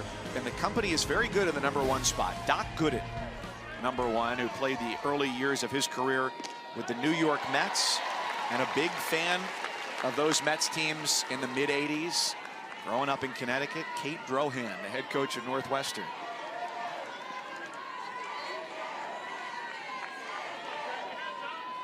She stayed in the Northeast to play her college softball, played at Providence, had a phenomenal career there. Spent a couple years as an assistant at Boston College. And then it was time to go to the Midwest, which she's called home now for almost 3 decades. This Northwestern team has a good relationship with the Chicago Cubs as well. And so she's like, oh, am I a Cubs fan now? It's tough. Well, if you go from Mets fan to Cubs fan, it's pretty similar. Mostly a history of letting you down as a fan. And you are absolutely outnumbered in the New York metro area as a Mets fan. And then all of a sudden you go further north and you hit a portion of Connecticut And all of a sudden it turns into Red Sox territory. But that's for another day. 1-2 to Maeve Nelson. And she grounds that over to Prangy at third. Jayla Torrance couldn't have asked for much more for her since she's entered this game. She's allowed just one base runner, and she's about to face her 9th batter. Yeah, the biggest key is that she's still keeping Alabama in this game. No runs given up by Torrance, continuing that streak from the regional round. And we talked to her, and I asked her, you know, she said after the game she wanted the ball. I was like, is that something that has been consistent this year, or is it something that you've kind of grown into? She said a little bit of both. Like, you always want the ball. I'm never going to say that a pitcher doesn't want the ball, but gaining the confidence, the trust in her stuff. And as the game continued to go on, especially that last game 7 against Middle Tennessee State, she started to show a little bit of emotion. She started to get fired up, and that's just not something that we see very often out of Torrance. But it's also the case that when there are the highest leverage moments to be had for this team, the last several years it's been one person. That's right.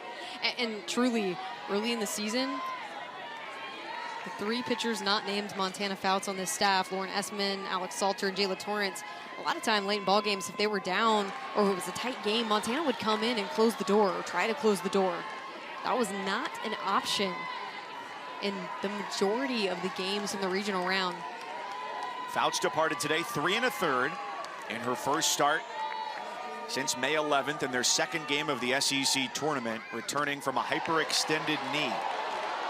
She gave up 3 runs, 2 earned.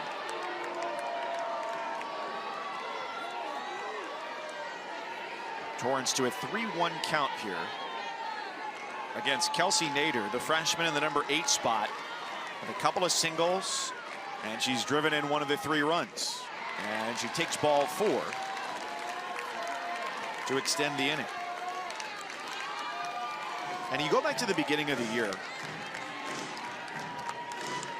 and it's all this non-conference play. But for Alabama, there were losses against Lehigh, Kennesaw State, and those 2 games in particular, Torrance was in the circle.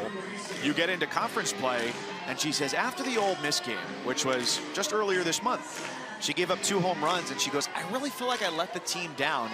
And it was the exact opposite. They were all there for her. Front and center, leading that charge, was Montana Fouts to say, no, we've got your back. And since then, now 5 appearances counted this game. She's allowed just 2 earned runs. I think that's been a staple of this team this season. Just understanding that they're all there for each other. They're all playing so hard for one another. Offense, it's had some moments this season, a lot of times this season, where they haven't come through with a lot of run support. So trying to get each other's back, trying to do enough to help the other side of the ball out. Offensively, defensively, helping those pitchers in the circle as much as humanly possible, but it's been a struggle this year for Alabama. And with that, you could see it a little bit at the SEC tournament when Montana Fouts originally got injured. Nito, a high bounce, and Cahalan with a frozen rope throw on to first. That ends the inning. Jayla Torrance getting it done. Still a 3-1 ball game. Into the Super Regional rounds at night here at the Rhodes House. Alabama has reached the Women's College World Series when hosting at home every time but once. It was back in 2010. This crowd, the stadium, gets those big time moments. You know, Jack Katrina wheeling around 2011. Come from behind win against Stanford. The Marissa home run-in, grand slam against the Oklahoma Sooners to punch their ticket to Oklahoma City. Beth Mowens, not surprisingly, nailed it. Every single time she nails it. She's here a lot for this Super Regional round. Certainly the place to be. And when you talk about supers, the only time previously that they didn't take care of business when playing at home was 2010 against Hawaii. Yeah, we don't need to talk about that year. Swing and a miss. And Hevelin is down on strikes. on the 99th pitch of the day from Danielle Williams. She had thrown 95 coming into this inning, but just 54 of those for strikes. So that's 57% going her way. Yeah, she's had Kelly Hevelin's number tonight, 2 strikeouts. And then an easy ground out to first base, getting that really wicked movement. Your season high pitches in a game this season is 118.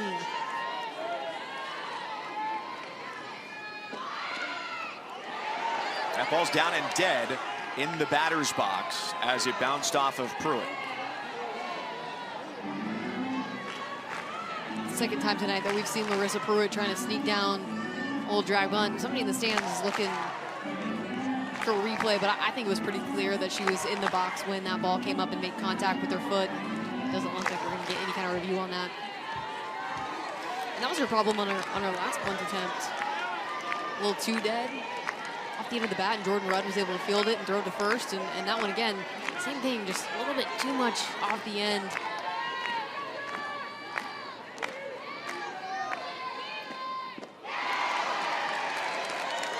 I can see what Larissa Pruitt's trying to do, because when you look at this defense, the corners are back. They're not crashing super hard. Now they're not with 2 strikes, obviously, but even before that, Cochran over at first base, playing 1 back, so she's gonna, on a bunt, in a bunt situation, cover first base, and Pruitt was trying to take advantage of that defensive alignment from this Northwestern team. Now down 0-2, looking to sit in and hit. And therein lies the difficulty against Williams, is that she can throw so many different pitches. Her location is precise. And you're in a 2-strike hole. Where do you go?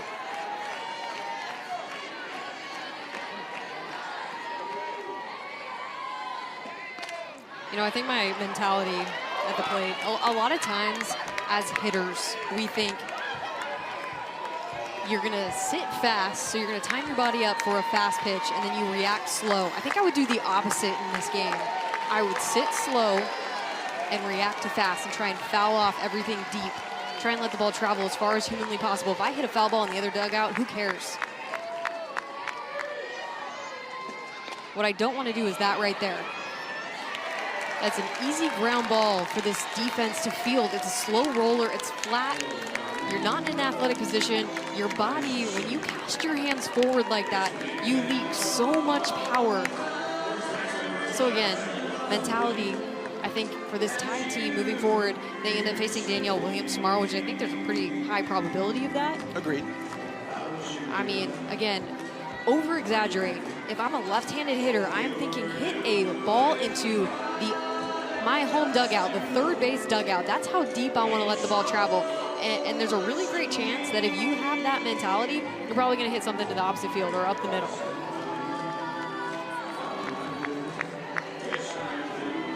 This game is a game of adjustments, and sometimes it's all about over-adjusting to compensate for elite spin and elite movement and speed change. The Broadfoot takes for strike 1. And that's 48 miles an hour. I mean, that's coming in slow, but it's a strike. Let's start sitting on it. This is the bottom third of the order, and this is the 3rd time that they're facing Williams, in addition to the countless hours of film that they've watched. And yet her mastery shines through, having struck out 6 and looking for a 1-2-3 inning for the first time tonight, getting batters in order. Last inning, Shipman came through with a 1-out single, and then a double play ended the frame.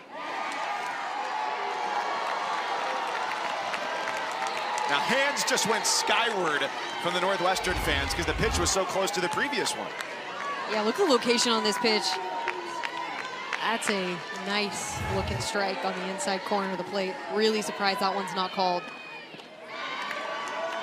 And even more surprised, that one's not called either.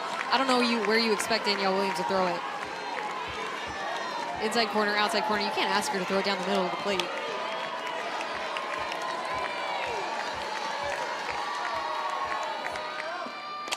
Three-one, right to the glove of Katie. Danielle Williams puts Alabama down 1-2-3 here in the 6th. Get you onto that game here on ESPN2 at the conclusion of this one. We go to the 7th, Northwestern leading Alabama 3-1. Best out of 3 series. I'm Mike Cousins along with Caleb Rowe, the national champion and All-American. Tiffany Green, Aaron Miller will have the call for you there from Salt Lake City. Unseeded San Diego State and 15th seeded Utah. Only 3 times have all of the top 8 seeds reached the Women's College World Series. Last year, 3 unseeded teams made it. And our picture grows ever clearer as the weekend goes along. Oklahoma State is there. Florida State trying to close out Georgia in Tallahassee to do it. Skylar Shellmeyer leads off, and it's 2 balls, 1 strike on the graduate student center fielder. I think that Florida State team remembered what it was like to get bounced in the regional round a year ago, losing to Mississippi State at home as the 2 seed in that tournament. And Georgia gets last licks there, down 4-2, and surprise, surprise, she didn't start. She did yesterday. Kat Sandercock, the school leader in saves, is coming on to try and finish that off for FSU. Yeah, without a doubt, you're going to give Kat Sandercock an opportunity to punch your ticket to the Women's College World Series in that moment. Pitched that perfect game last week. Literally said, I'm going to put the team on my back. We're going to the super regional round. South Carolina ended up losing 1-0 to the Seminoles. So they needed every single bit of that perfect game. And how about the off speed right there from Jayla Torrance? I like when a pitcher goes with the changeup on somebody that's slapping. You get 2 strikes, you're moving through the zone. Nice job right there, framing that up. Allie Shipman, that actually might have looked like a little bit of screwball.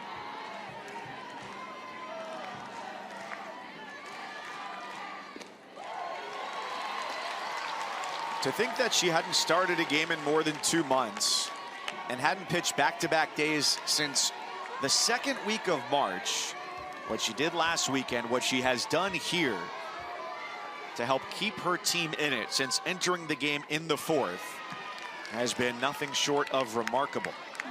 And I think it's easy for us to sit up here and say, okay, obviously Alabama should have started Jayla Torrance instead of Montana Fouts. But the reality is that Montana Fouts, through what she's done in her entire career, has earned the right to get the start in the super regional round after rehabbing, after going through what she's done. But for Alabama, if you think about the prospects for the rest of the weekend and trying to claw your way back, and not only this game, but tomorrow and potentially an if necessary game on Sunday, you need Jayla Torrance and you need her to be on point. And she's showing that tonight. Because a loss in game 1, the odds are heavily against you, even if playing at home. Winner of game 1 wins 8 out of 10 times in the series. And that's with a good sample size, playing in this format since 2005. Kansas Robinson extended her on base streak to 16 when she came up with a single in the 5th to lead things off. Torrance retired the next 3 batters to get out of the inning. Well, the Alabama fans experiencing what the Northwestern fans did last half inning. Yeah, really unhappy with the zone. Obviously, the home crowd is always going to be a little bit biased. This one, again, top of the zone, hasn't been called tonight.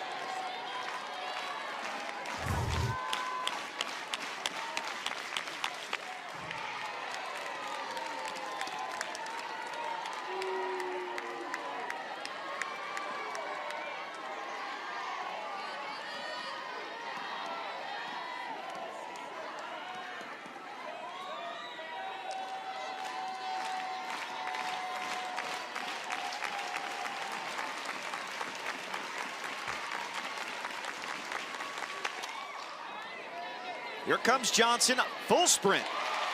Makes the catch as she crosses the chalk. Jayla Torrance is doing everything she can to set her offense up to try for a comeback in the bottom of the 7th inning. They're going to have 8-9-1 in the lineup, down by at least 2 with game 1 on the line. 3 1/3. She's allowed 2 base runners. Kenley Cahalan, the freshman, and Kristen White, another freshman, are going to have a chance. Try and set the table for the top of the lineup for the Tide.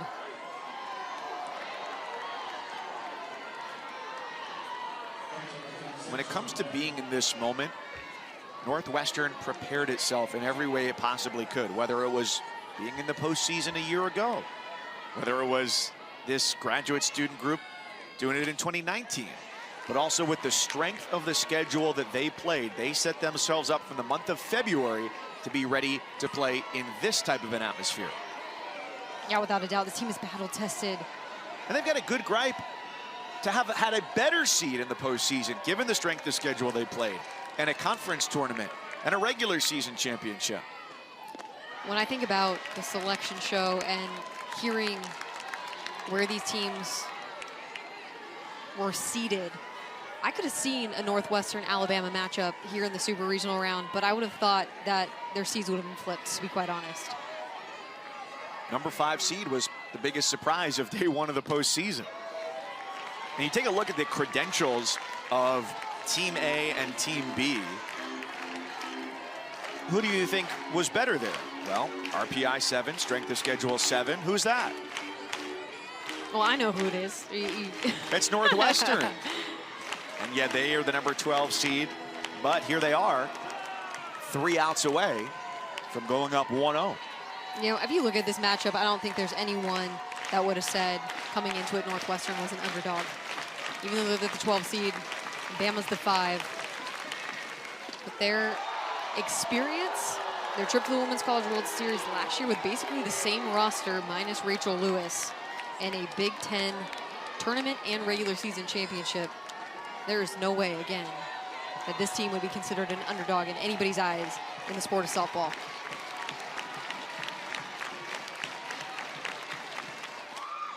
Three-two fouled away.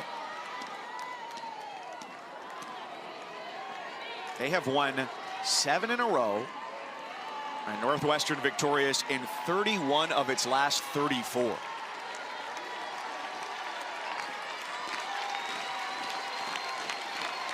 They're in their 7th trip ever to Supers. A 3-2, lined into left, base hit. They were playing deep there against Jordan Rudd. Powerful bat. She is 2 for 4. Second hit of the day for Jordan Rudd. Does a nice job of battling. 3-2 count. Good AB. 2 outs. No big deal. Gets a pitch over the heart of the plate. Does a nice job getting her barrel to it, staying on plane. Nice follow through. Nice simple piece of hitting right there to pop something over in the left field.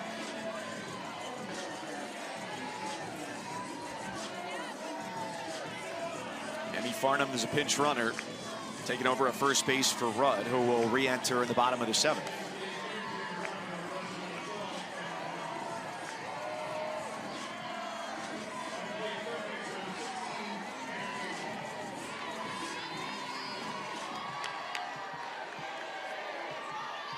Tough day at the plate for Hannah Katie. She struck out twice, grounded into an inning-ending 1-2-3 double play, but she is aboard for the first time as Torrance floats one too closely.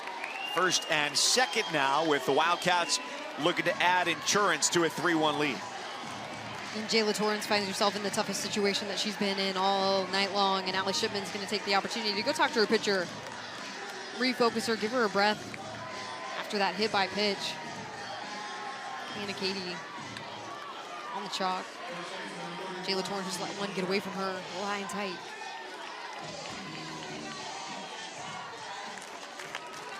And the bullpens right now like a checking account after a weekend in Vegas. Empty. First and second, 2 gone. Strike 1 against Nikki Cochran. Northwestern tonight has been 3 for 8 with runners in scoring position. Not a bad night. The best numbers that you could put up, but on the other side of things, Alabama has had opportunities and hasn't come through with that key hit.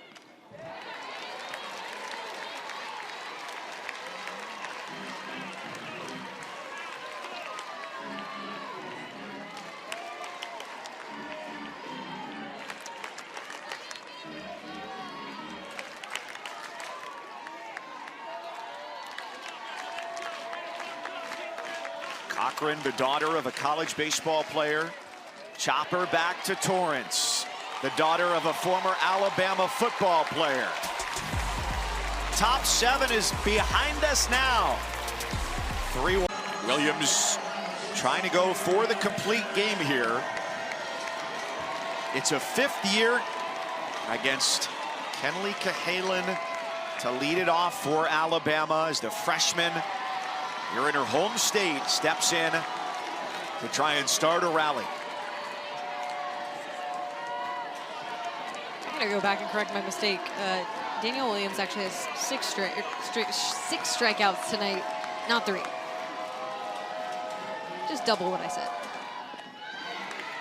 She'll appreciate that. Okay, you gotta give credit where credit's due.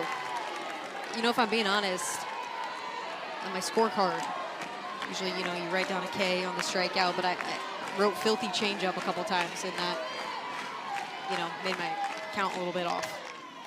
Grounder up the first baseline. Foul ball. 1-2. I mean, that's kind of redundant, right?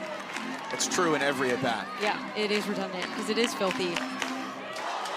And you can see how much it's messing not only with the swings and the timing, but it's always in the back of the mind of a hitter when you're facing Danielle Williams. You just know she can throw it in any count. She doesn't just throw it with 2 strikes. She can throw it when she's behind for a strike. She can throw it when she's ahead. She can throw it as a chase. She can throw it for a strike. Fly ball left field. Zedek on the retreat at the warning track. And she makes the catch to retire Cahalan. Go back to the 5th inning. Danielle Williams got a double play to end the frame. She went 1-2-3 in the 6th. So it's 5 straight hitters to step to the plate. She's retired, and Kristen White will try her hand against Williams. You know, at this point in the ball game, it's so important for Alabama to have really quality at-bats, regardless of if they come back and win this game or not. You have to find ways to get some confidence and to see some pitches from Danielle Williams to help you out for the next game, because like I said, Mike, I just think there's such a high probability that you're going to see Danielle Williams again in the circle, if not in the start, but in relief tomorrow. 2 gone.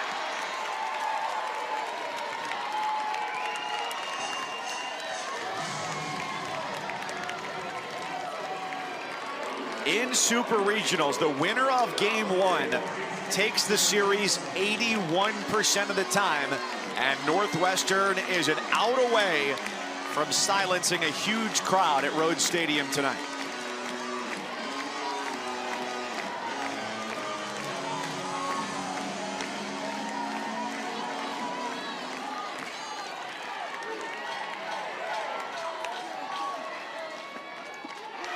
Strike 1 to Jenna Johnson.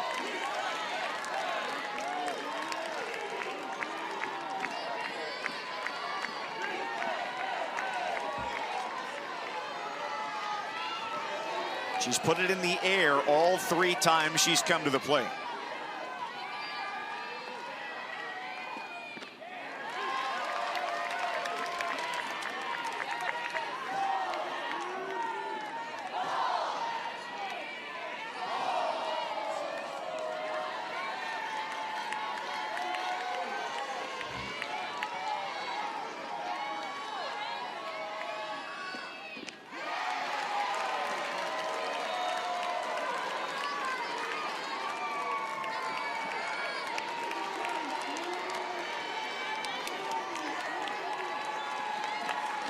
.117 pitches, and not a drop of visible sweat from Danielle Williams.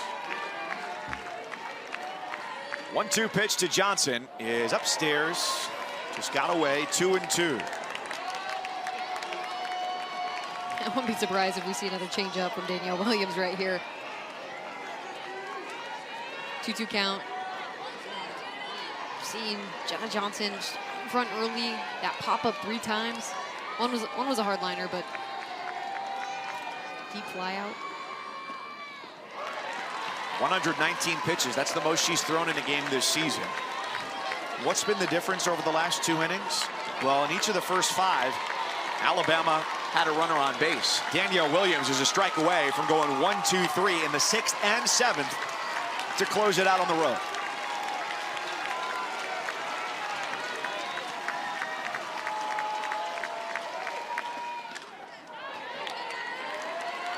If you're Jenna Johnson here, you got to really be gritty, because you have Ashley Prangy, your best shot of tying this game up with a long ball on deck.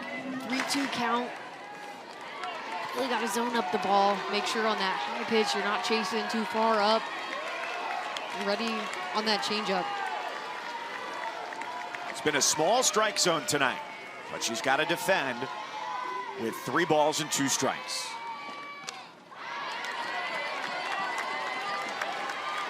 And that's a perfect example. Get rid of that one. Get to the next pitch. That one would have been a strike most likely. A little bit tight. She gets jammed up in on the hands, but that one's all about getting to the next pitch.